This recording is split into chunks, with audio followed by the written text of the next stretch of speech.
வணக்கம். செல்வகுமாரின் அதிகாலை வானிலை ஆய்வறிக்கை. அதிகாரப்பூர்வ வானிலை அறிக்கைக்கு இந்திய வானிலை ஆராய்ச்சித்துறை அறிக்கையை பார்க்கவும். 2025 நவம்பர் 13 வியாழக்கிழமை அதிகாலை நிலவர வானிலை பதிவு.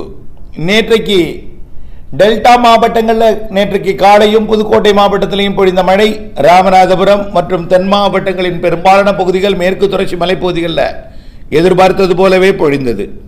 அதிகபட்சமாக திருநெல்வேலி மற்றும் தூத்துக்குடி மாவட்டம் இடைப்பட்ட எல்லை பகுதியில் இருக்கக்கூடிய, அதாவது நாங்குநேரிக்கும் சாத்தாங்குளத்துக்கும் இடைப்பட்ட பகுதியில் இருக்கக்கூடிய எல்லையோரத்தில் இருக்கக்கூடிய திருநெல்வேலி மாவட்டம் முனிஞ்சிப்பட்டியில் 82 மில்லிமீட்டர் மழை பொழிவு.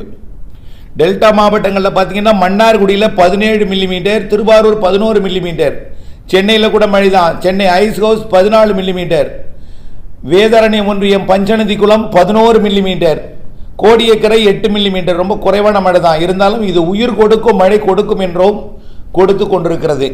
அவ்வளவுதான்.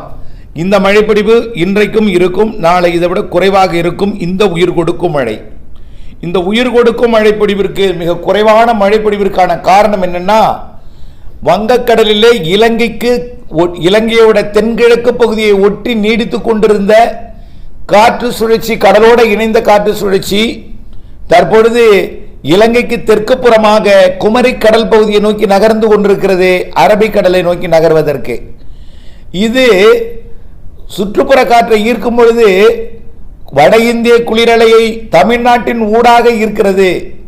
அதாவது திருவள்ளூர் மாவட்டம் மற்றும் டெல்டா மாவட்டம் இடைப்பட்ட பகுதி வழியாக இந்த வட இந்திய குளிரலையை ஈர்த்து தென்கோடி மாவட்டம் வழியாக குமரிமுனை மற்றும் தெற்கு கேரளா வழியாக அது குமரி கடல் பகுதியை நோக்கி ஈர்க்கிறது.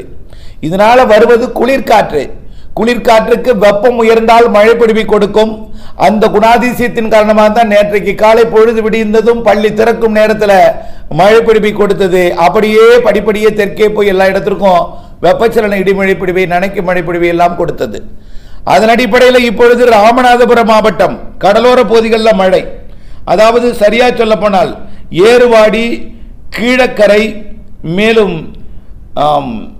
அதன் அருகிற்குரிய மண்டபம் மற்றும் உச்சிப்புலி, சித்திரக்கோட்டை, தேவிப்பட்டினம் மற்றும் ராமநாதபுரம் தலைநகர் பகுதி, இந்த பகுதியில் மழை.